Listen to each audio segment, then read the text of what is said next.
Hey there, and welcome to season 2 of my story. This is our second episode.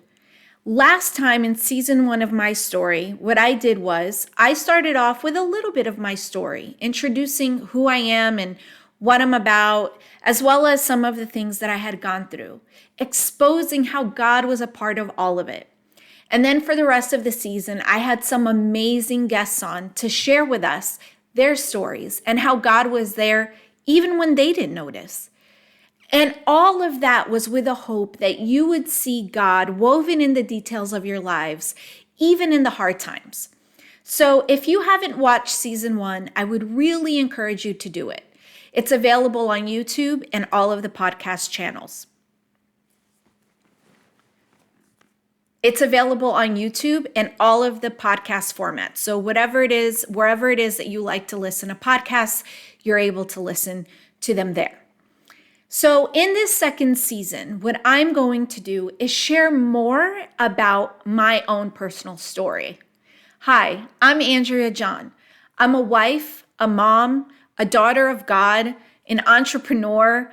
I am a project manager, have a full-time job. I love to coach. I'm a certified personal trainer, certified running coach, and a lot more. There's so much more to me that I can't just bucket it all in one. But neither are you. There's so much to you. And all of that deserves to be exposed and out there. Don't put yourself in a box. I'm not in a box, and I want to encourage you to step out of your box. Now, this season is really geared towards helping me heal. I've healed a lot in the last 7 years. God encountered me in 2016 in my kitchen. I share about that all the time. And from that moment on, God has been working in my life. And I have many moments of deep impact where God came in and healed me. But there's so much more that God wants to do. And as I go on this journey during this season, and I'm going to be very vulnerable and authentic throughout it, the reason that I'm doing this is really, if I'm being honest, it's about me getting deeper healing. Now, nothing has recently happened. There are no triggers or something that made me think, I have to fix this.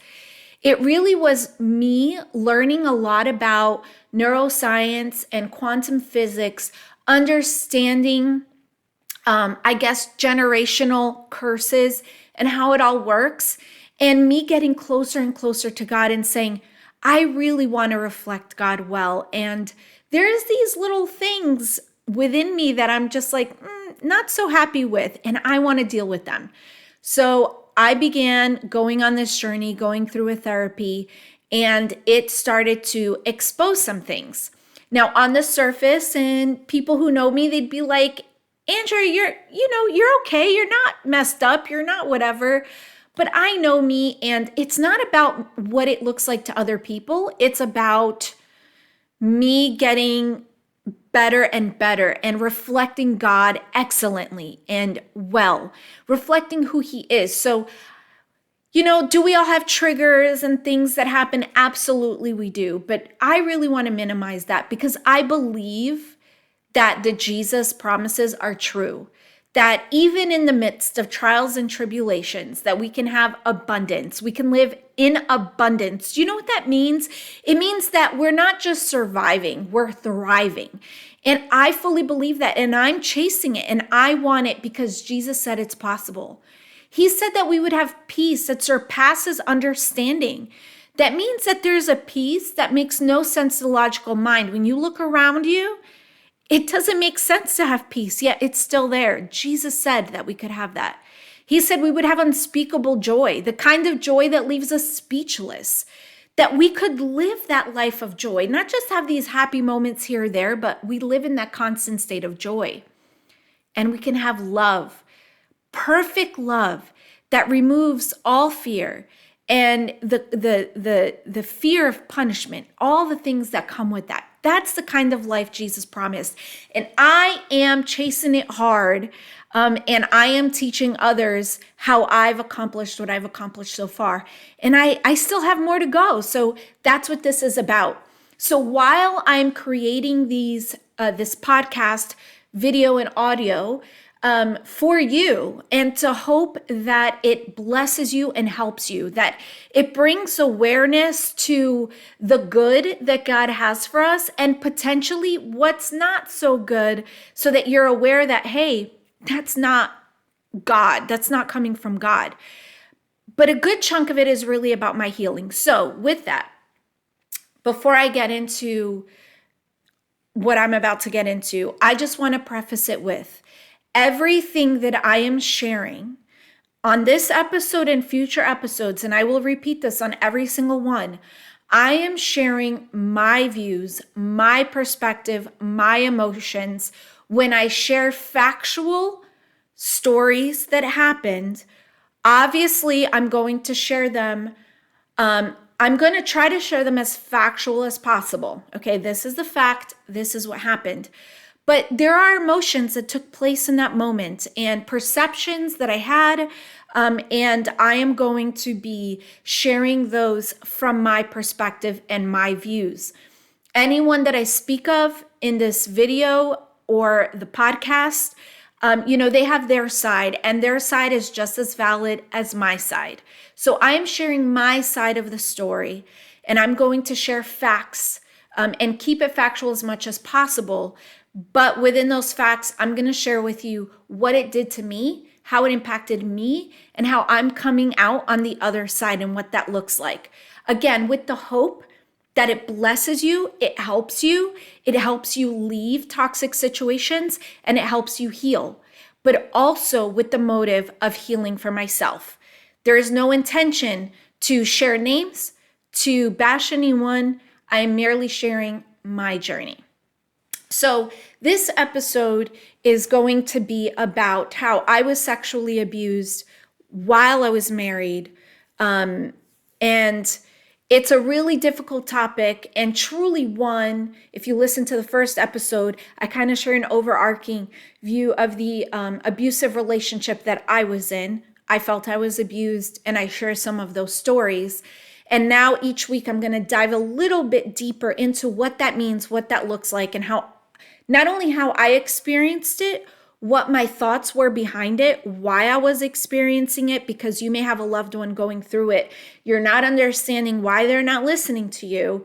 And I'm going to share a little bit of insight, because I think we need to have some mercy and grace for people who are in abusive relationships. And then also share what a godly, healthy view of the relationship or that situation would look like.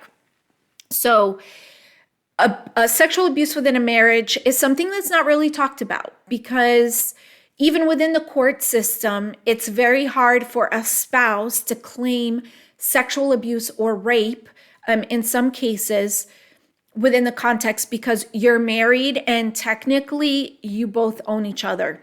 That's just the view. Okay, so first, I want us to admit that the reason sexual abuse is not even considered within a context of a marriage is because you both own each other. And there is some scripture to that, actually, but also it's a very fine line of that being taken and then, like misused, mischaracterized. There's a very fine line to that. So the other thing I want to state is that I see a difference between rape and sexual abuse. And although rape is sexual abuse, I do not believe that all sexual abuse is rape. And within the context of my story, I'm going to share that, and hopefully that makes a little bit of sense. So within the context of marriage, I don't believe that sexual abuse is possible without some level of psychological abuse. At least within the context of my story, psychological abuse preceded the sexual abuse. And to be honest, the psychological abuse wasn't just within the context of my ex-spouse, but within the religion, the religious environment, and the cultural environment that I was raised around. So I'm going to give you a story to kind of lead us into the sexual abuse, but I want to share with you this story for you to understand where I was coming from and what my thought process was going into a marriage, but also allowing myself to be abused sexually by my own husband at the time. And this is why, to me, there is a difference between rape and sexual abuse, because rape is completely 100% forced. It's violent, in my opinion. You're being, forced to do it. And then within the context of a marriage, it's in some ways, there is some sort of consent going on. But again, that's why there's psychological stuff going on before. So I was 5 or 6 months pregnant. I don't remember how far along I was. And I had a very difficult pregnancy. Okay, I was sick all the time. I mean, I would vomit multiple times a day. Brushing my teeth was always a huge effort because I would puke right after. I was swollen all over. Me and pregnancy just did not do well. Okay, so as you can imagine, feeling that way, the last thing you want to do, right, is have sex. And it was about 5, 6 months pregnant, and the pastor to the church I was going to called me into his office, and my ex was there. So he was my husband at the time. And the conversation that happened was that my ex had gone to the pastor and complained that I wasn't having enough sex with him. And what preceded was a conversation about how I'm the wife and I have to give him sex. And I should do it probably every other day to every 3 days. And I am not exaggerating. This was a conversation that happened. Because if men don't have sex, they get angry. And as the scriptures say, this is what I was taught, as the scriptures say, if I don't have sex with him, I'm handing him over to the enemy and causing him to sin. And there are scriptures behind that. So I was told. And that I had to have sex with him, because if he sinned, because I wasn't having sex with him, it would be my fault. I'm basically allowing the enemy to work in his life. And he also shared with me that his wife knew very well that she had to have sex with him every few days. And if he started to get a little temper tantrum or started to get a little feisty, that all she had to do was give him sex and he'd be fine. So to some of you, this may sound very normal. And to some of you, you may have your mouth open like, what in the world is happening right now? Yes, that was the church mentality I grew up in. That was the culture I grew up in. It was both of it. It was a very misogynist, religious environment, and very misogynist culture, especially. The religious and cultural environment together, because I was raised in a Brazilian Portuguese church, majority Brazilian, it breeds misogyny, okay? That's just the reality. It breeds misogyny. When you're mixing extremely religious beliefs with cultural beliefs, misogyny is the way to go. Okay, so that's what I was told by the pastor, and so I'm sharing that because I need you to understand that when I say I was forced to have sex and perform sexual acts, it was consensual, but because I was conditioned, programmed, and psychologically led to believe I had to do it, whether I wanted to or not. I had to do it. Okay, that's where all of this comes from. And, there's a verse in 1 Corinthians 7:5. I'm actually going to read it because a lot of times the scriptures are used as a weapon.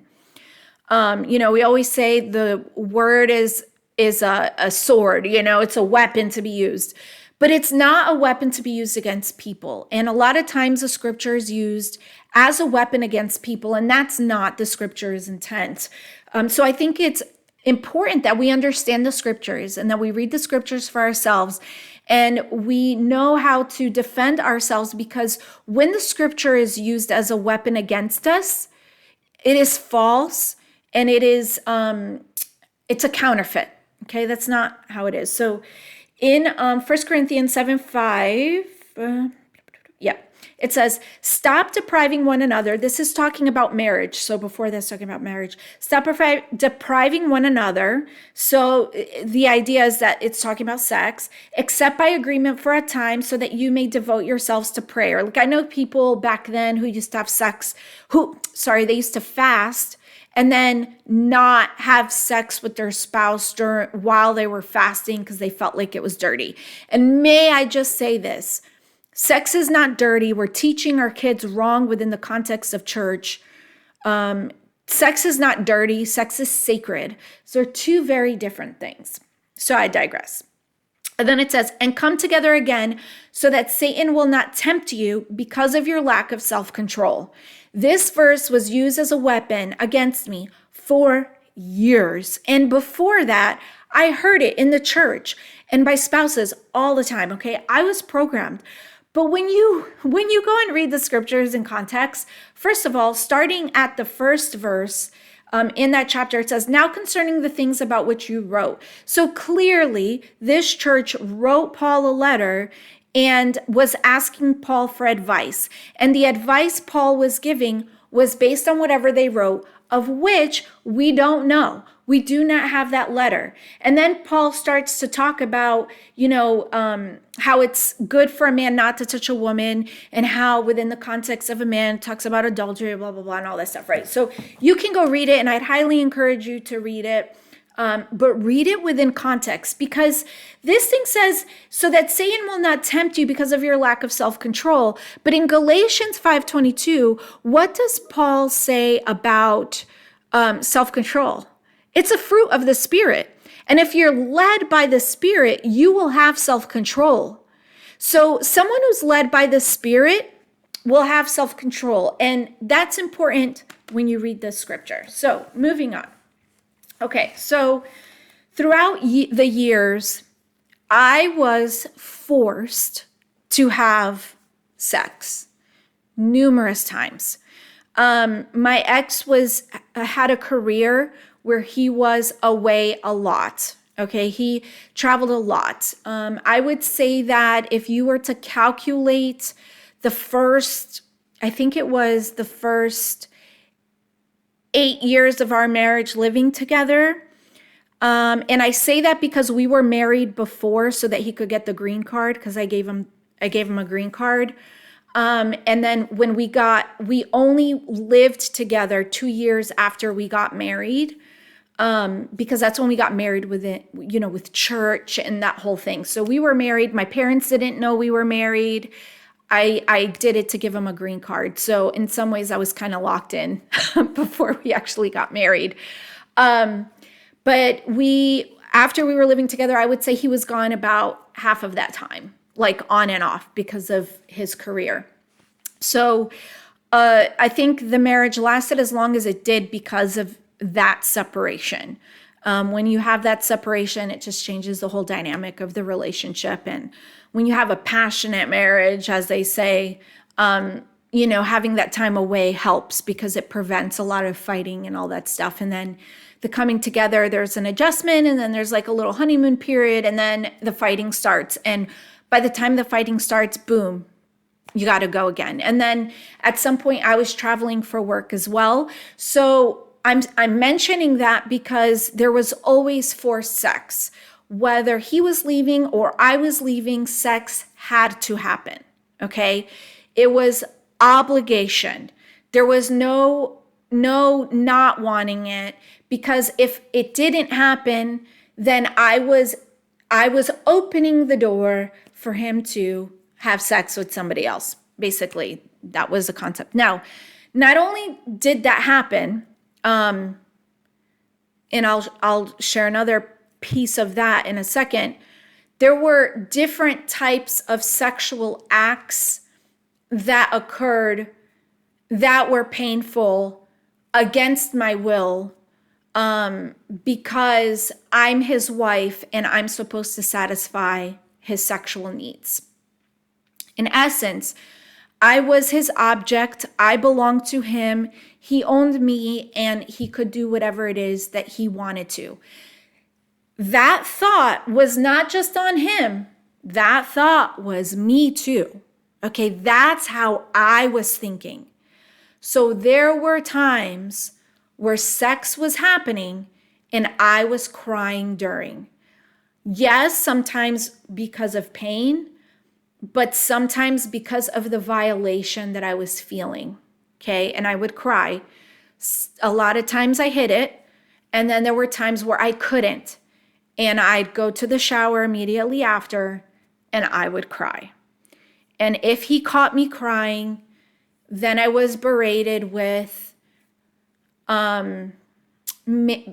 of words that caused me to feel like I was a horrible wife because I didn't want to have sex with him. Why didn't I want to do that? I'm such a horrible wife, and all of that. So that's not healthy. That's not healthy at all, okay?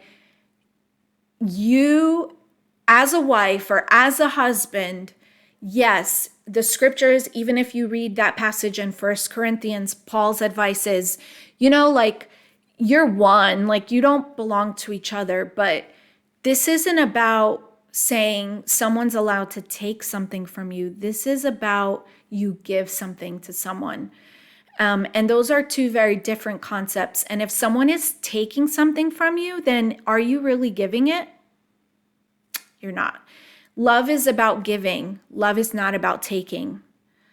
Love is about, your giving of your heart and yourself, and within the context of a relationship, you're giving that level of intimacy where it's not emotional intimacy, but also physical intimacy.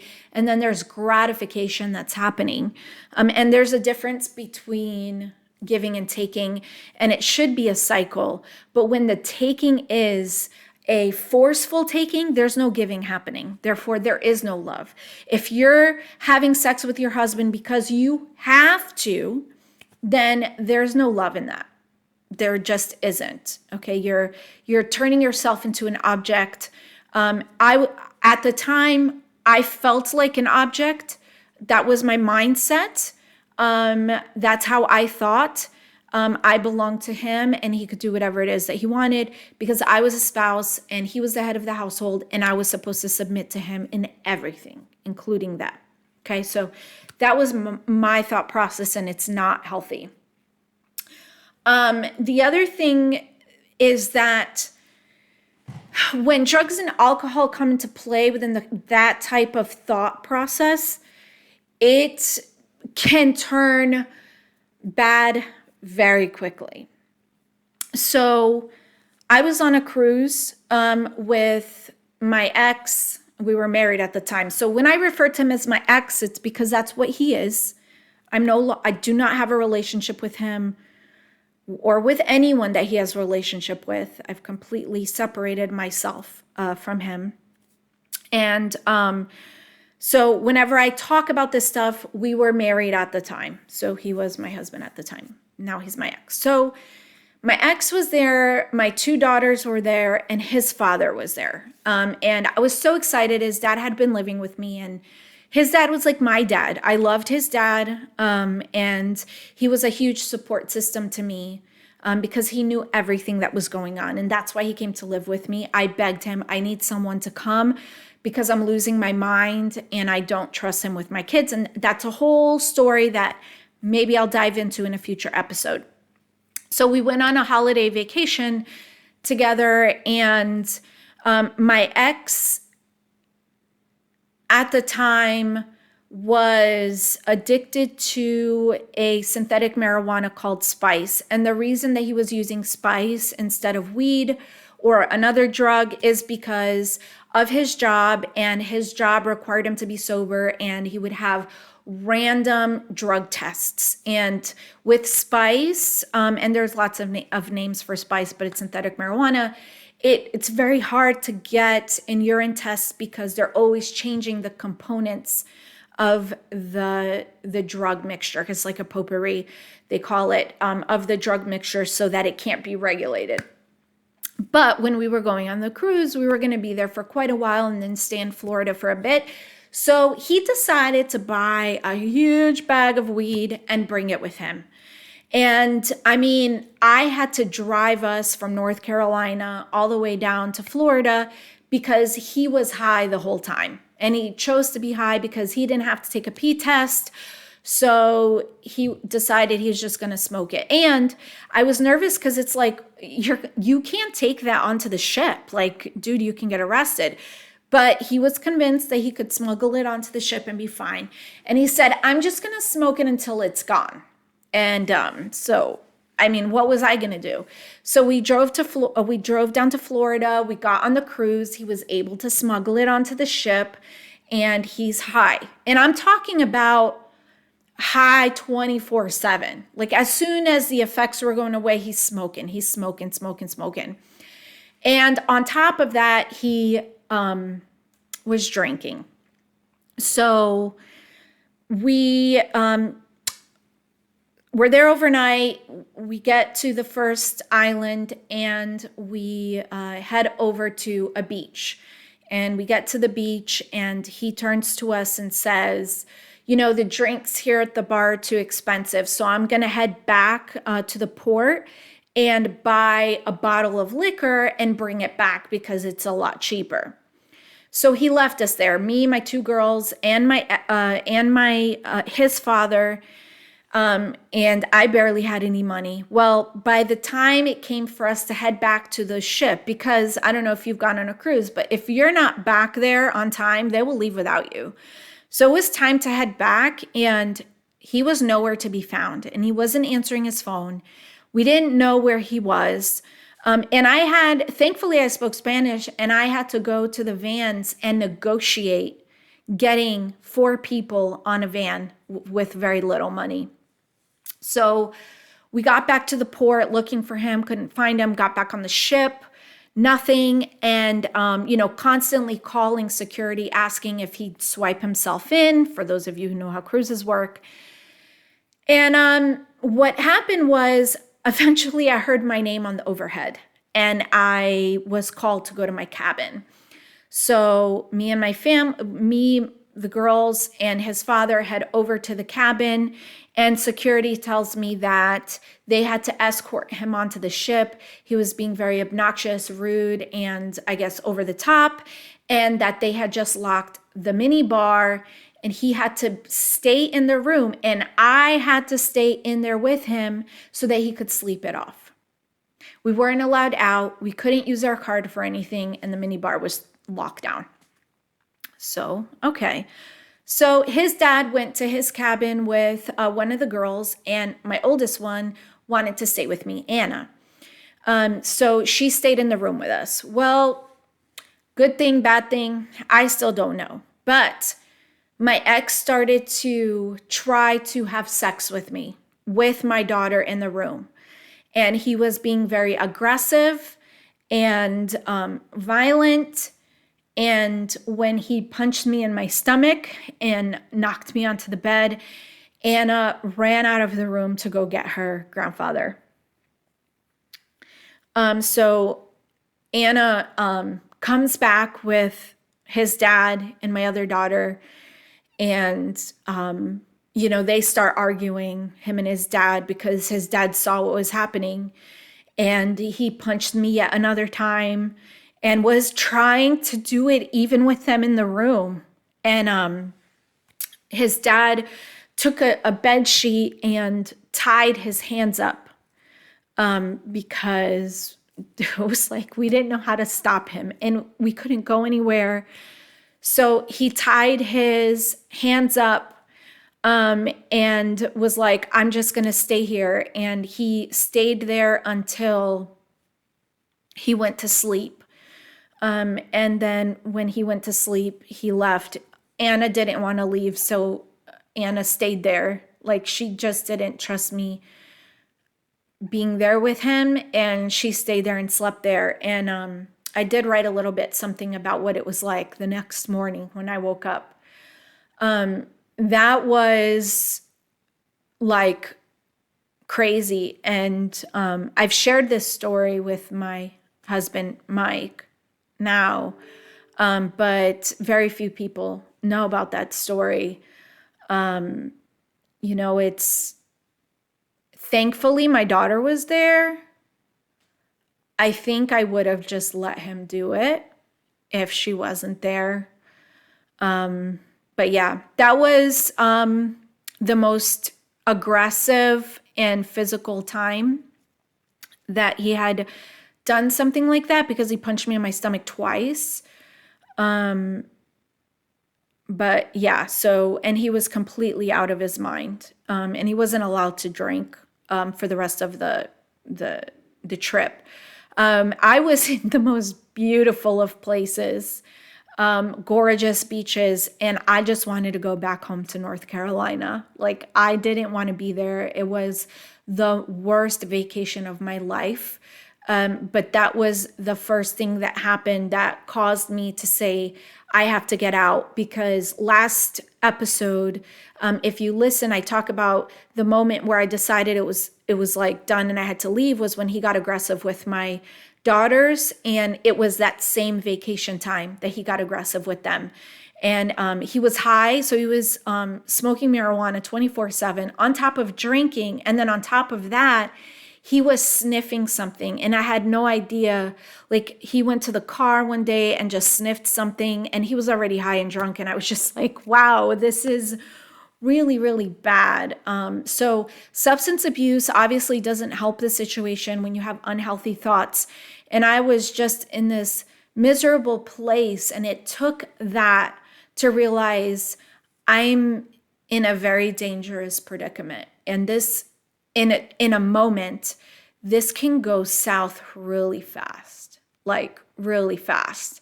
You always think like, oh, they wouldn't do that. Oh, they wouldn't. But man, when not only alcohol and drugs come into play, but when excessive anger happens and there's these switches in your brain that go off, and you're able to compartmentalize, and there's that anger, you don't, like, things can just turn so quickly, and it's scary. And it got scary for me. So obviously that was not good, and that's not okay ever. And it's important that you get out before you find yourself in that type of situation. Unfortunately, my daughter had to witness that. And at the time, she was 7, 8, I think. Yeah, so she was really young when she witnessed that. So there's that one. And towards the tail end of the marriage, every time we did have sex, I would get vaginal infections. Specifically, I would get different kinds, but specifically I would get bacterial vaginosis all the time. So much so that the doctor gave me these homeopathic pills to take every time I did have sex, so that I wouldn't have to constantly go to the doctor, because it was that bad. When I was on vacation, things like that, it was just every single time. And he would make me feel bad for getting infections. When I would get an infection, he would say how, oh, it's because I'm allergic to him, and kind of make me feel bad, like it was my fault that I was getting the infections. And I went to the doctor, I took out my ID, I changed my birth control. I did all these things thinking that somehow I was to blame and was the cause of these infections. Okay, so this is where I'm saying that there's psychological abuse that precedes it, and you start to feel like it's your fault. So, I mean, it was constant all the time. Well, in January of 2015, when I asked him to leave, I was ready to end the marriage. I realized it was really toxic. He had this place that he was able to live at for free. Thankfully, made it a little bit easier on my conscience to have him leave because then he wasn't on the streets. And yeah, I did care. That's the one thing, like,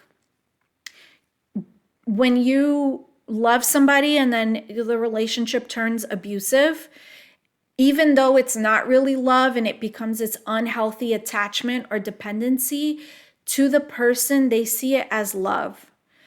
So it's very easy for us to look and be like, that's not love. But when you're in it, you really do feel like it's love and you really do care about the person. Like, you married them for a reason. You know what I mean? Like, you know things about that person that other people don't know that intrigue you and that you fell in love with. That's just the reality of how it was. So I asked him to leave, and he got arrested for larceny. He was extremely drunk driving, but he got arrested for larceny like 2 weeks after that. Well, I would say 2 months after I had him leave, and I shared this in my story video from season 1, so you could go back and listen to it. I'm going to share it from a little bit more of a vulnerable and authentic perspective now. But I had someone over the house that I was coaching. They're Christian, and I was a fitness trainer at the time, so she was over for a coaching session, and I get a knock on the door. And just before that, my ex had come to pick up the girls because he was gonna stay with the girls for the weekend. Because again, we weren't living together. So he came and picked up the girls, and he left, and then I got a knock on the door, and it was the health department. And I go down, and he tells me, have you been told that you've been exposed to syphilis? And I said, what's syphilis? I didn't know what syphilis was. Like, I was raised in the church, knew nothing about sex or STDs or anything like that. I was not sexually promiscuous. Like, I didn't know. So I was just like, what's syphilis? And no, how would I know that? And he said, your husband came in and he has an infection, and we told him that he needed to tell you that you may have been exposed and you needed to come in for testing. We've been trying to get a hold of you, but he gave us the wrong number. I believe he was just here in a white car. And when I asked him if he knew you, he said no, he didn't know. And he knew something was off because of the way he was behaving. So he went to the clubhouse. We lived in apartments at the time. And he went to the front at the clubhouse and waited for him to leave. And when he saw him leave, he came back. So the person I was training was a nurse. So I asked the gentleman to give me a moment, and I go and I ask her, like, hey, what's syphilis? And she said, don't worry about it. I'm just confused because the health department doesn't usually make house visits. They usually call. So let's make sure this is real. And she told me what to ask him and how to validate that he was truly from the health department. And she told me what to ask because I had no idea what was happening. So I go downstairs and I ask him, and she's listening.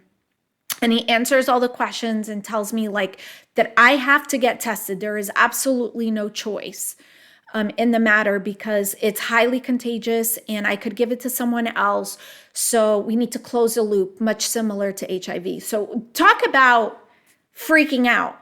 Now, a little caveat to this story. This is how I found out that I was cheated on. Okay?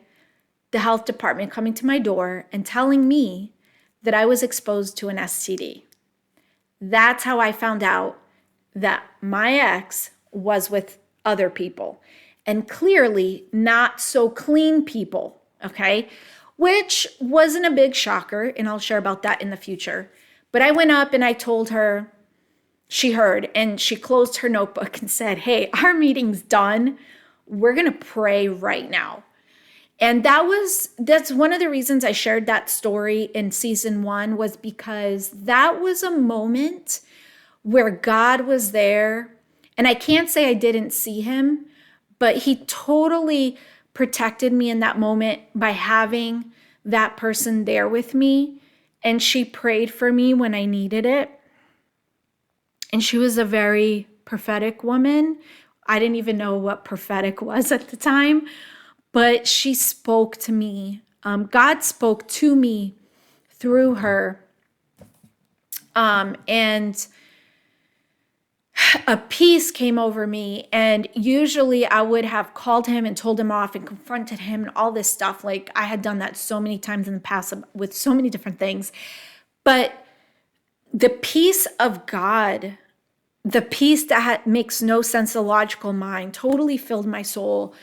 And that whole weekend, he was with the girls, and I didn't even contact him or call him.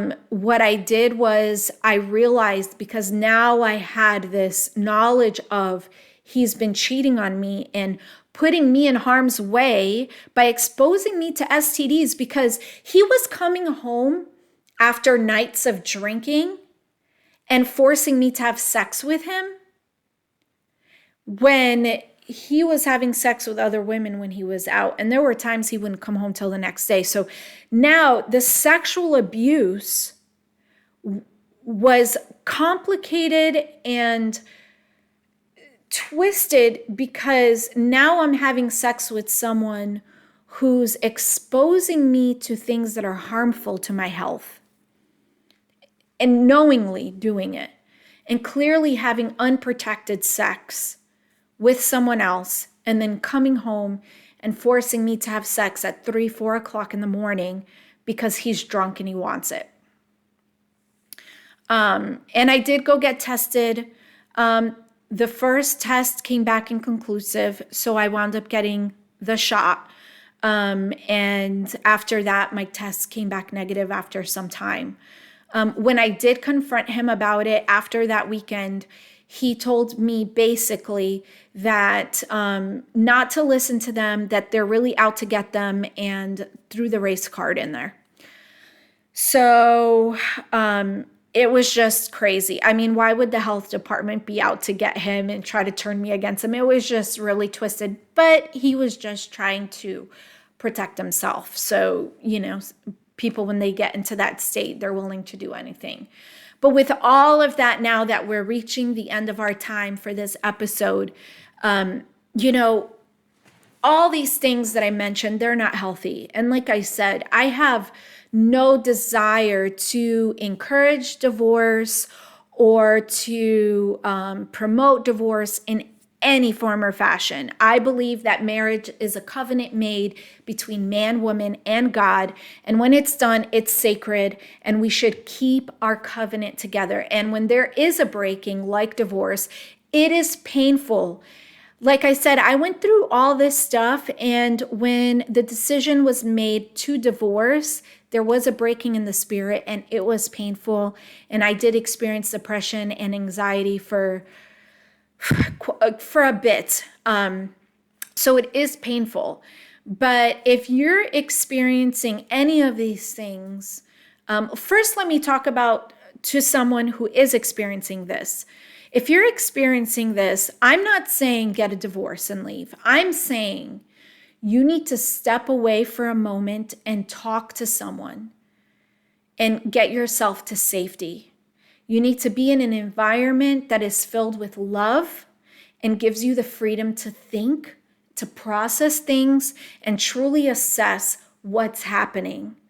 And you deserve that. And you need to take that moment, and you need to do that. That's all I'm saying. I'm not saying leave, divorce, I'm not saying divorce and that's the end of it. I'm saying you need to leave that environment. Find someone who can give you wise counsel. Not someone who's going to tell you what you want to hear. Not someone who's going to pat you on the back. No, you need wise counsel. Okay, go to therapy, go somewhere, go to a church and find someone who can truly help you. But no, you need to have the freedom to think and to process this and realize, is this what God wants for me? Because I guarantee you that the things that I just expressed today that I went through, that was not what God wanted for me. And in the covenant of a relationship like marriage, God isn't saying you need to submit to that and you need to deal with it because now you're in a covenant. Now you're a victim to that covenant. You are not a victim. And if anyone was violating the covenant, it was him and it was not me. I fully see that now. I didn't see it for a long time, but I see it now.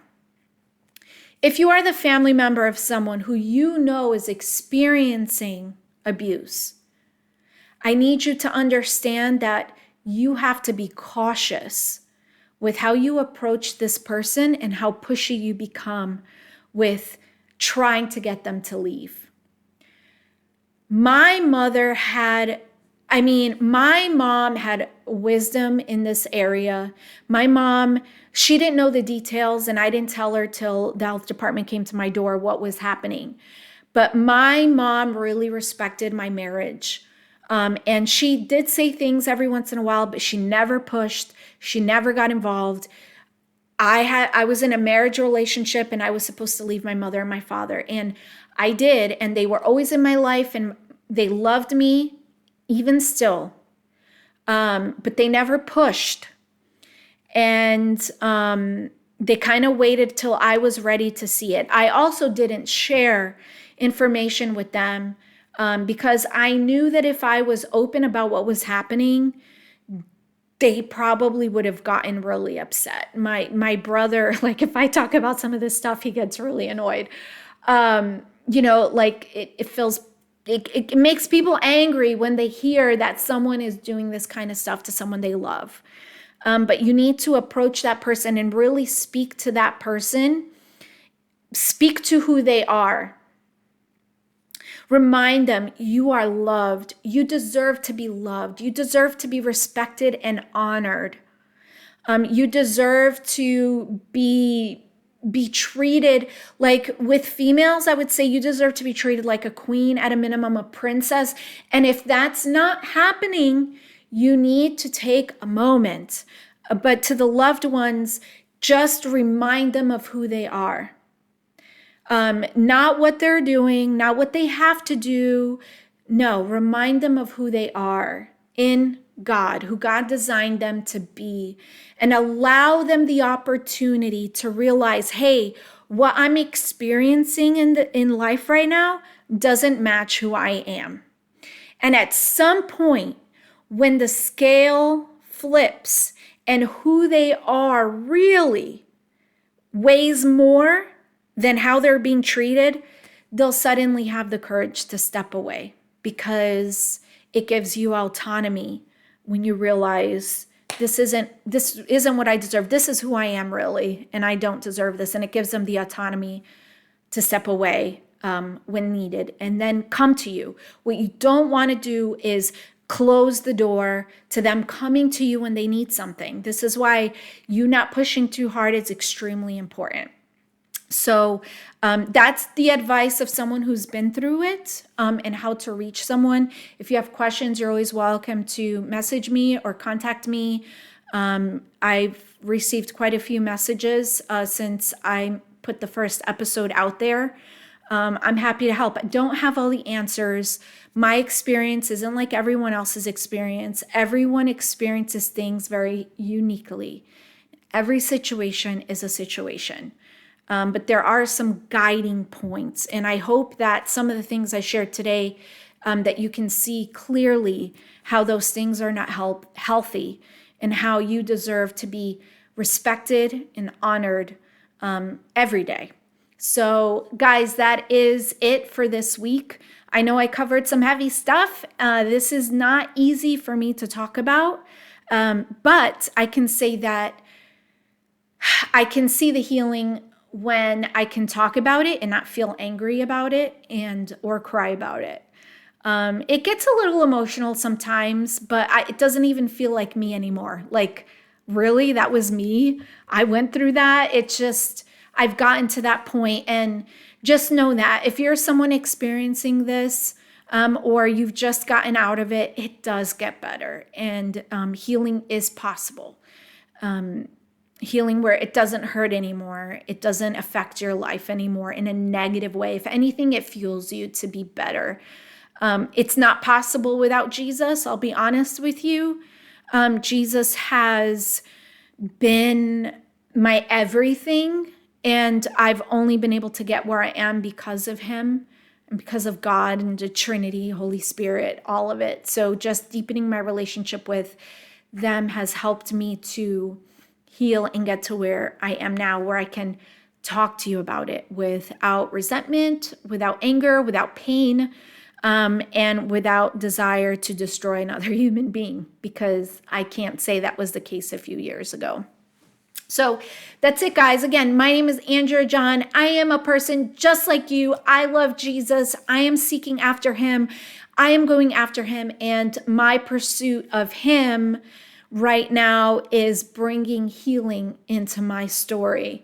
And I hope that my healing story can be of hope and help to you, so that you can be drawn closer to God and know that he loves you so much, and he has all good things for you. And this bad stuff that you may be experiencing, he doesn't want it for you, and he's not asking you to tolerate it. He's not.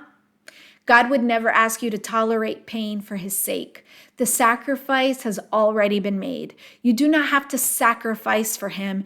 You are not anyone's savior. You cannot save anyone. That's Jesus' job, and he already did it.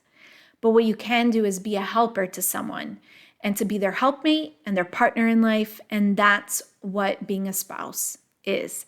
So guys, you have a wonderful week. Reach out if you want, and let me know if you have any questions, because I'll be more than happy to address questions in the next podcast. So I'll see you guys next week. Bye.